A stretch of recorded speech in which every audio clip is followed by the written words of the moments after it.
ANARCHO-NEWS, November 13th by Zach Mueller. The South shall rise again, North and West too. Just a few days after the U.S. presidential elections, petitions for secession from the United States have been submitted for at least 27 states, and they have been getting a fair amount of support in such amount of time. These have been submitted by private citizens, and regardless of how many signatures the petitions receive, this is no formal process of succession, but it may begin discussions to formalize plans for succession. Most of them feature similar language. To quote, peacefully grant the state of Georgia to withdraw from the United States of America and create its own new government. They also include text from the Declaration of Independence. Governments that are instituted among men derive from their just powers from the consent of the governed, that whenever any form of government becomes destructive to these ends, it is the right of the people to alter or abolish it and institute new government. This immediately following one of the most controversial elections in recent American history. Red states and blue states alike are apparently sick of dealing with each other and the federal government. Texas has received almost 72,000 signatures. My home state of Georgia has received over 20,000 signatures. Of course, unpatriotic America has given their response to this potential wildfire, which is really the only thing that I'm concerned about here. Deport everyone that signed a petition to withdraw their state from the United States of America. Quote, Mr. President, please sign an executive order such that each American citizen who signed a petition from any state to secede from the USA shall have their citizenship stripped and be peacefully deported.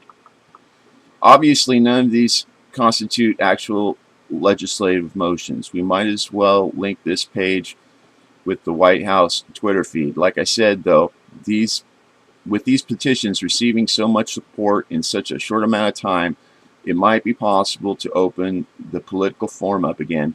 At least we spiral into another civil war, war between the states. Whatever you call it, when people are just sick of dealing with each other.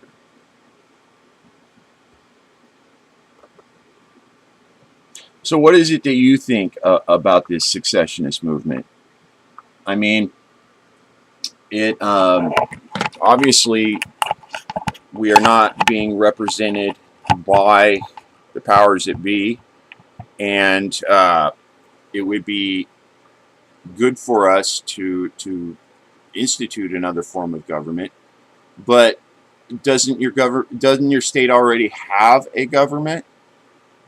Why would you need to succeed and form a new form of government? All we need to do is get the federal government to butt out of the state's business, give them back their sovereignty, and to maintain the rule, play by the rules. I mean, if the federal government was compelled if their actions were restricted by the Constitution, we wouldn't have these problems. So the real problem is that we need to follow the rules, not that we need to succeed, really. And we can see what happened with succession before.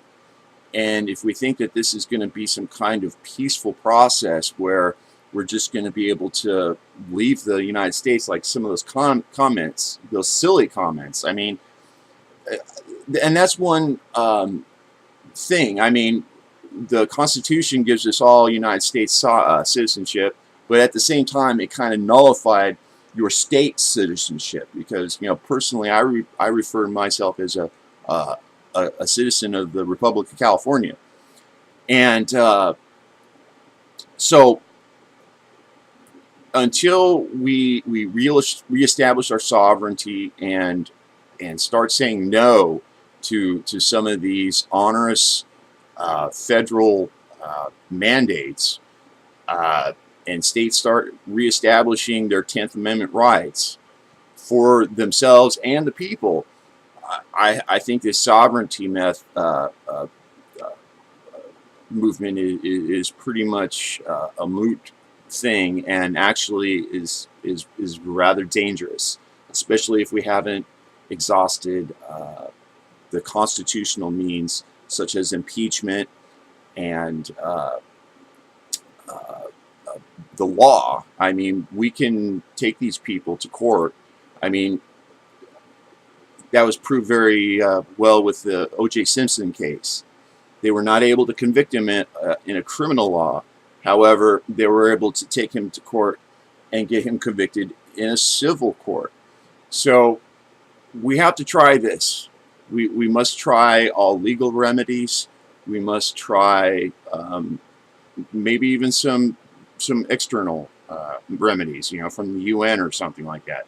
Not that we're going to, request peacekeepers or anything, but I mean, there's a trial, there's a court in The Hague for taking care of war criminals, and if we can get persecution of the American war criminals, that would be very good for the tranquility of our nation, because these criminals need to be locked up. And if we just go along with this secessionist movement, those criminals aren't going to get locked up. It's just going to be a lot of death and poverty and destruction in the streets. The people that are responsible for this, they will not suffer. So we can't go down this road to violence. I mean, it's almost unavoidable, but we really need to concentrate on the steps before we get to that, and we have not exhausted our diplomatic solutions. I'd like to know what you think about it.